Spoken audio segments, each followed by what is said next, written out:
all of the praises to the Most High and His Son, Yahweh, Ba'ashim Yahushua, Ba'ashim Rakah Kwadash. Double honor to the apostles of the great millstone, and salutations to the Yakim out there that continue to further this ministry throughout the four corners of the earth. Shalom to those that are learning and listening and growing thereby as well. It's the brother Mark coming at you with another lesson.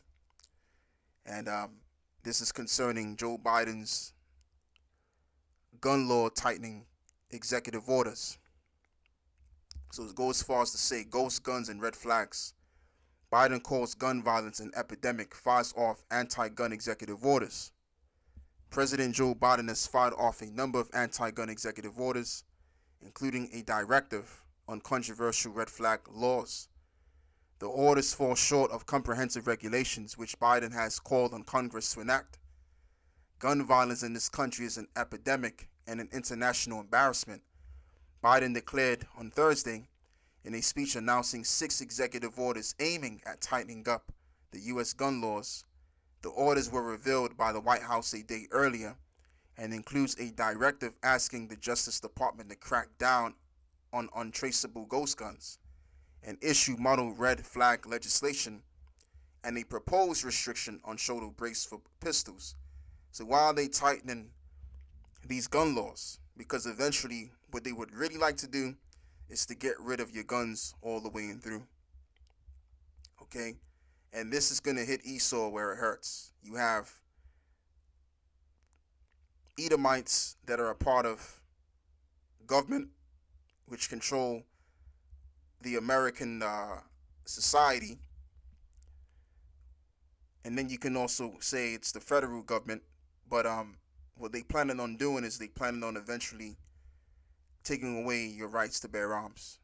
That's where this is all going. And the ultimate reason why that is simply because eventually one day the time is going to come when martial law will be declared by this president or somebody else if something happens to Joe Biden.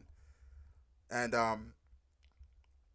that's where the country's going to go. The country's going to go down to hell between the government and the people. All right. And what they would like to do is have furthermore control over the people. And I'm talking about the U.S. government. Their plan is to have full control of the people. And by that doing so, before that's the case, you have the president. He's now having to say, well, in a very smooth, nice, delicate way, in getting you to accept the idea of probably doing away with your gun rights. Okay? So when the time is right, they can declare martial law, and a large group of people that don't and cannot protect themselves are much more easier to control. And this is exactly what they know, all right? And it's common sense anyway. A crowd of people that's defenseless is easier to control. So before that time comes, let's promote and present the idea that people have to do away with their gun rights. And as you can already see, man, like before America is literally destroyed and obliterated by way of nuclear destruction, which is coming right around the corner, you can already see that the country is going to get real rowdy, and it's gonna just be straight up and down, all around turmoil and chaos. Those are the 3 words that I can come up with in my head right now. Okay, that's what it's all gonna be, baby. It's all gonna be turned into chaos. And I mean, when you really think about it, how was America gotten? It was gotten by chaos, violence, and it's gonna be done out by violence. That's just how that goes, you know? And you gotta also think about, for the amount of years that they went over to the Middle East and just pretty much destroying whole cities, man. Turning whole cities into a rubble. And the people, the Edomites in America, haven't really said a word about it. And so the same warlike government is going to make war with the same people that should have spoke out when all of this nonsense was going out 18, 19 years ago. and prior. It's going to come to their doorstep now. So let's get this scripture. This is Psalms 55, verse 21. The words of his mouth were smoother than butter, but war was in his heart.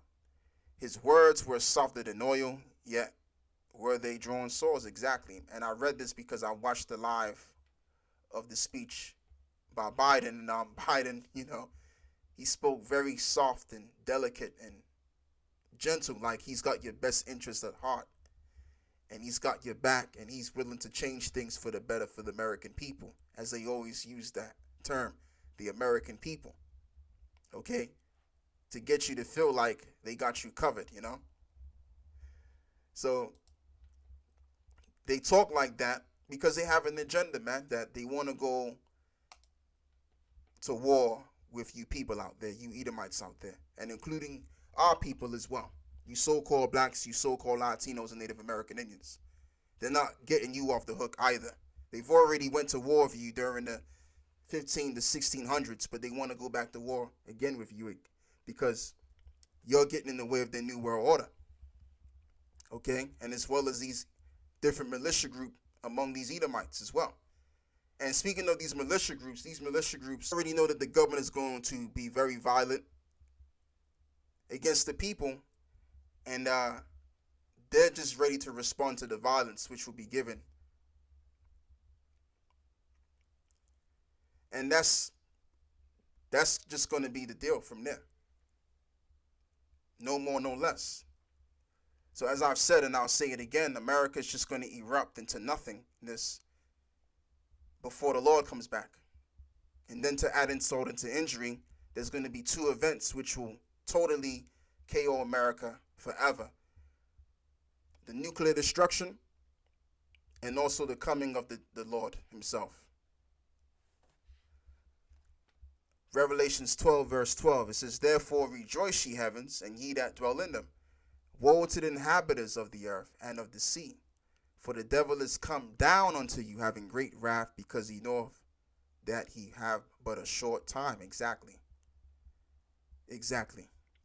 And we're approaching about that time where these devils are going to come down having great wrath. And it says, "Therefore rejoice, ye heavens, and ye that dwell in them." Why? Because eventually, when these devils come down upon us, what is that going to bring about? That's going to bring about Jacob's trouble.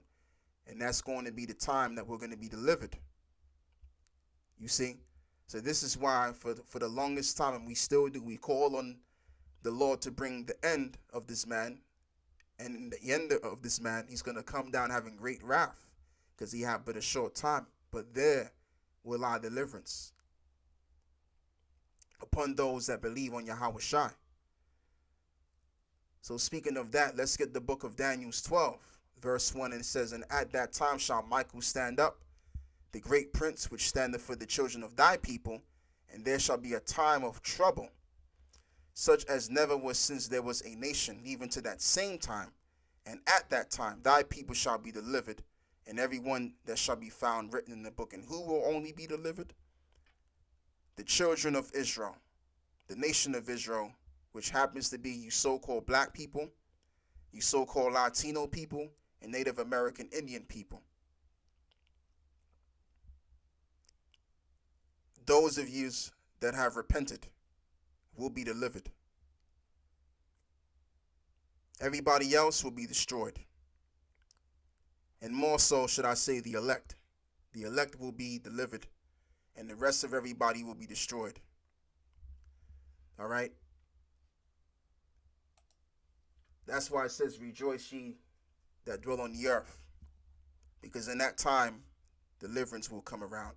So anyway, let's read this. This is 2 Ezra 15, verse 14. It says, "Woe to the world, and them that dwell therein, for the sword and their destruction draweth nigh. And one people shall stand up to fight against another, and swords in their hand." So there's going to be riots. You're going to have militia groups. You're going to have people rioting against their own selves between the classes. You're going to have the upper class rioting against the lower class, or vice versa. There's going to be so many riots because people believe in so many different things. Okay?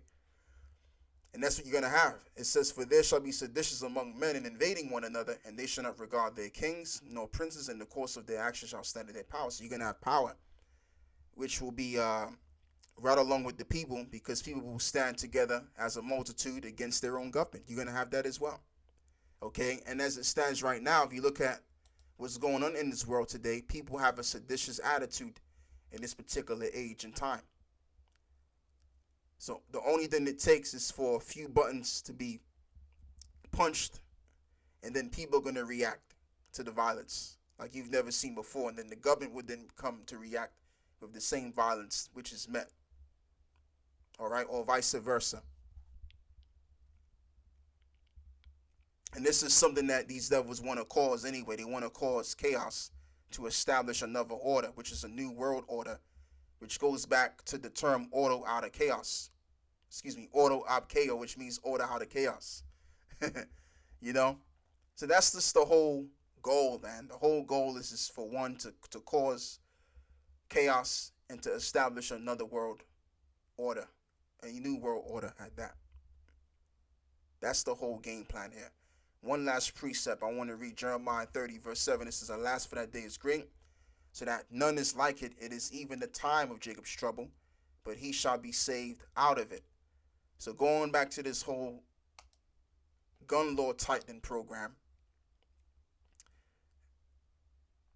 if Biden continues to go on his path of getting rid of the guns from the people, there's going to be a reaction. You better believe there's going to be a reaction there, okay? Especially among these Edomite so-called white militia groups as well. They have to look out for. It's drawing in. So anyway, that's all I got to say with this. Giving all of the praise to the Most High and His Son, Yahweh Bashmi Al-Shah Bashma Rakar Kwadash. And with that, I say Shalom. Over and out.